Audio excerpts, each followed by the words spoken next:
ಇದು ಸುಮಾರು 7:30 ಸಮಯ ಬೆಳಗ್ಗೆ. ಇಂಡಸ್ಟ್ರಿಯಲ್ ಏರಿಯಾ ಕಡೆಯಿಂದ ಮೇನ್ ರೋಡಿಗೆ ಬರುವಂತ ಒಂದು ಟ್ರಕ್ ತಮ್ಮ ನಿಯಂತ್ರಣ ಕಳ್ಕೊಂಡು ಮುಂದೆ ಬಂದಂತ ಮಾಗಡಿ ರೋಡ್ ಅಲ್ಲಿ ಸಂಚಾರ ಮಾಡ್ತಿರುವಂತ ಕಾರು, ಆಟೋ ಮತ್ತೆ ಬೈಕ್ ಇದಕ್ಕೆ ಒಂದು ಡಿಕ್ಕಿ ಹೊಡೆದ ಸಂದರ್ಭದಲ್ಲಿ ಆಟೋದಲ್ಲಿದ್ದಂತ ಇಬ್ರು ಪ್ರಯಾಣಿಕರು, ಒಬ್ರು ಪುರುಷ ಮತ್ತೊಬ್ರು ಮಹಿಳೆ, ಇವರು ಸ್ಥಳದಲ್ಲೇ ಮೃತಪಟ್ಟಿದ್ದು.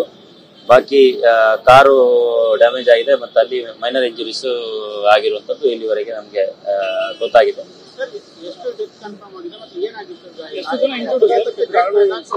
ಅಲ್ಲ, ಈಗ ಮೇಲ್ನೋಟಕ್ಕೆ ಅವನು ಮೇಲಿಂದ ಅಪ್ಪಿಂದ ಡೌನ್ ಬರ್ಬೇಕಾದ್ರೆ ಕಂಟ್ರೋಲ್ ತಪ್ಪಿರೋದು ನಮ್ಗೆ ಒಂದು ಕಂಡು ಬರ್ತಾ ಇದೆ. ಕಂಟ್ರೋಲ್ ತಪ್ಪಿಟ್ಟು ಮೇನ್ ರೋಡ್ ಅಲ್ಲಿ ಸಂಚಾರ ಮಾಡ್ತಿರುವಂತ ಒಂದು ವೆಹಿಕಲ್ಸ್ ಗೆ ಡಿಕ್ಕಿ ಮಾಡಿರುವಂತದ್ದು, ಆಮೇಲೆ ಈ ಬಿಲ್ಡಿಂಗ್ ಗೆ ಇದು ಮಾಡಿರುವಂತದ್ದು, ಡ್ಯಾಮೇಜ್ ಮಾಡಿರುವಂತದ್ದು. ಸೊ ಇದು ಮೇಲ್ನೋಟಕ್ಕೆ ಕಂಡು ಬರ್ತಾ ಇದೆ. ಇನ್ನು ನಾವು ಏನಾದ್ರು ಇದು CCTV ಎಲ್ಲ ಪರಿಶೀಲನೆ ಮಾಡಿದ್ರೆ ಮುಂದೆ ಗೊತ್ತಾಗುತ್ತೆ. ಇದು ಸದ್ಯಕ್ಕೆ ಇಬ್ರು ವ್ಯಕ್ತಿಗಳು ಮೃತಪಟ್ಟಿರೋದು ಕನ್ಫರ್ಮ್ ಆಗಿದೆ. ಅವ್ರ ಐಡೆಂಟಿಟಿ ಒಂದು ಸ್ವಲ್ಪ ಮಾಹಿತಿ ನಮ್ಗೆ ಸಿಕ್ಕಿದೆ, ಇನ್ನು ಕನ್ಫರ್ಮ್ ಮಾಡಿ ಅವ್ರ ಐಡೆಂಟಿಟಿ ಬಗ್ಗೆ. ಲಾರಿ ಡ್ರೈವರ್ ಈ ಸ್ಥಳದಿಂದ ಓಡೋಗಿದ್ದಾರೆ. ಆಕ್ಸಿಡೆಂಟ್ ಆದ್ಮೇಲೆ ಗಾಡಿನ ಬಿಟ್ಬಿಟ್ಟು ಅವ್ರನ್ನ ಪತ್ತೆಗೆ ನಾವು